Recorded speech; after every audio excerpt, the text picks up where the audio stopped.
గారి నాయకత్వం వర్ధిల్లాలి, రేవంత్ రెడ్డి గారి నాయకత్వం వర్ధిల్లాలి, వివేక్ వెంకటస్వామి గారి నాయకత్వం వర్ధిల్లాలి, వివేక్ వెంకటస్వామి గారి నాయకత్వం వర్ధిల్లాలి, గడ్డం వంశీన నాయకత్వం వర్ధిల్లాలి, గడ్డం వంశీన నాయకత్వం వర్ధిల్లాలి. జోహార్ తాతా వెంకటస్వామి, జోహార్ జోహార్, జోహార్ తాతా వెంకటస్వామి, జోహార్ జోహార్, జోహార్ తాతా వెంకటస్వామి, జోహార్ జోహార్. తాతా ఆశయాలను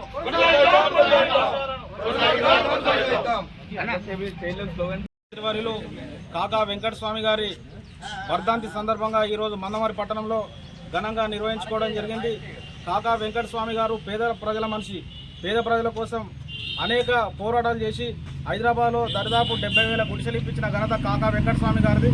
అలాగే సింగరేణి కార్మికుల కోసం కాకా ఎన్నో పోరాటాలు చేసి కార్మికులు పడుతున్న ఇబ్బందులను గమనించి సింగరేణి సంస్థ నష్టాల్లో ఉన్నప్పుడు ఆయన మన వేరే ఫండ్ మాట్లాడి 450 కోట్లు ఇప్పించి సింగరేణి సంస్థను కాపాడిన నాయకుడు కాకా వెంకటస్వామి గారు. అలాగే సింగరేణి కార్మికులు పడుతున్న కష్టాలు నష్టాలు వాళ్ళు రిటైర్మెంట్ అయినాక వాళ్ళకు పెన్షన్ స్కీమ్ ఇప్పించిన ఘనత కాకా వెంకటస్వామి గారు. కాకా వెంకటస్వామి గారిని ప్రతి ఒక్కరూ వారి ఆశయాలను కొనసాగించాలని ఈ సందర్భంగా తెలియజేస్తున్నాం. జై కాంగ్రెస్. మందవారి పట్టణంలో టౌన్ కాంగ్రెస్ పార్టీ ఆధ్వర్యంలో ఎమ్మెల్యే క్యాంప్ ఆఫీస్ దగ్గర స్వర్గీయ మాజీ కేంద్ర మంత్రి వర్యులు కాకా వెంకటస్వామి గారి వర్ధంతిని 10వ వర్ధంతిని పురస్కరించుకొని ఈనాడు వారి చిత్రపటానికి పూలమాలలు వేసి కార్యకర్త నాయకులు అందరితో సమక్షంలో గర్వంగా చేసుకోవడం జరిగింది. సోదరులారా, నేను ఒకటే చెప్తా ఉన్నా, నేను ఈనాడు కాకా దేశంలో దేశ నాయకునిగా ఒక కాన్స్టిట్యున్సీ నుంచి పార్లమెంట్ నుంచి ఒక దేశ నాయకుని ఎదిగినటువంటి కాకా వెంకటస్వామి గారు అంటే దేశాలు మన దేశం కాదు పక్కన కూడా దేశాలలో గుర్తు చేసుకున్నటువంటి వ్యక్తి. అంత స్థాయికి ఎదిగినటువంటి కాకా.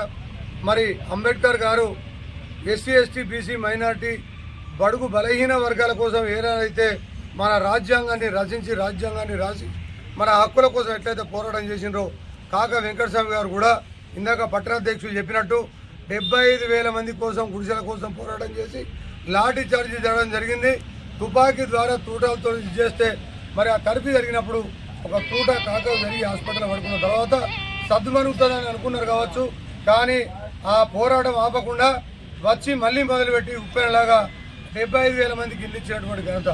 ఆ రోజు మరట చేసింది ఒక్కటే కాదు, ప్రతి ఒక్కరికి కూడు గూడు గుడ్డ ఈ 3 కంపల్సరీ ఉండాలని చెప్పేసి కాక పోరాటం చేస్తూ 101 సంఘాలకు దేశవ్యాప్తంగా ఉన్నటువంటి 101 సంఘాలకు అధ్యక్షునిగా ఉండి ప్రతి సంఘానికి కార్మికుల కోసం పోరాటం చేసి నేను బ్రతుకున్నంత వరకు మీ కార్మిక సంఘాలకు ఏనాడు నష్టం జరగదని చెప్పి ఎట్లయితే ప్రమాణం చేసి చెప్పడం జరిగిందో అదేవిధంగా ప్రజల కోసం, కార్మికుల కోసం, కర్షకుల కోసం, కాంగ్రెస్ కార్యకర్తల కోసం, నాయకుల కోసం, అందరి కోసం కూడా పోరాటం చేసినటువంటి కాకా గురించి ఈరోజు మనం ఎంత చెప్పినా తక్కువనే. మరి ఆయన ఒక్కడే దేశ నాయకుడు కాదు, అదే ఆయన ఒక్కడే కాకుండా మరి వినోదన్న కావచ్చు, వివేకన్న కావచ్చు, వంశీకృష్ణ కావచ్చు, వీళ్ళు ముగ్గురు కూడా మరి కాకా తనయులు. ఒక కాన్స్టిట్యున్సీ పార్లమెంట్ కాకుండా దేశంలో ప్రతి ఒక్కరిని వీళ్ళు ముగ్గురిని గుర్తించుకున్నటువంటి స్థాయికి ప్రజాసేవ చేస్తూ మరి పార్లమెంటు కాన్స్టిట్యున్సీ పరంగా మరి ఎమ్మెల్యే కాన్స్టిట్యున్సీ పరంగా కూడా ఎన్నో మరి 10-15 సంవత్సరాల నుంచి ఇదివరకు ఉన్న ప్రభుత్వాలు చేయలేని పని ఒక 8 నెలలలో మరి పార్లమెంట్లో కానీ అసెంబ్లీలో కానీ చేసి చూపించినటువంటి వివేకన్న గారికి మరి వంశీబాబు గారికి కూడా మనం ధన్యవాదాలు చెప్పాలి. కాబట్టి కాకా వంశం ఎక్కడున్నా కూడా ప్రజల కోసం పాటుపడుతూ ప్రజల కోసమే పోరాటం చేసిందని చెప్తూ ముగిస్తున్నా. Thank you. జై కాంగ్రెస్.